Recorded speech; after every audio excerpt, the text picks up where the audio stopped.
ছাত্র দলের অ্যাটিটিউড পরিবর্তন করতে হবে।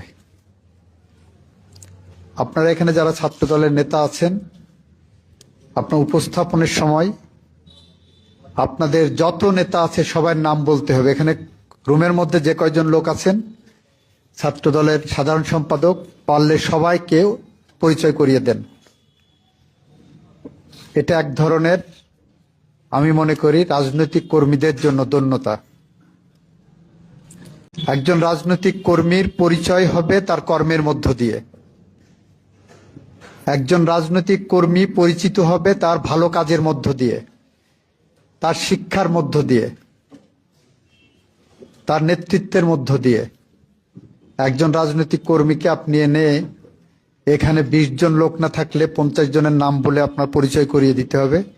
এই সংস্কৃতি থেকে ছাত্রদলকে বের হতে হবে। যদি বের হন তাহলে আপনি ক্যাডার ভিত্তিক রাজনীতি, যেটা নেতৃত্বের রাজনীতি, যেটা রাজনৈতিক গুণাবলী, যেটা সেটা অর্জন করতে পারবেন। এখানে যারা আছেন স্কুল কলেজে পড়েন, ক্লাসে ফার্স্ট বয় কয়জন আছেন? একটু হাত তুলতে পারবেন? ক্লাসে ফার্স্ট বয়, আপনার স্ব ক্লাসে আপনি ফার্স্ট হয়েছেন, আছেন এরকম?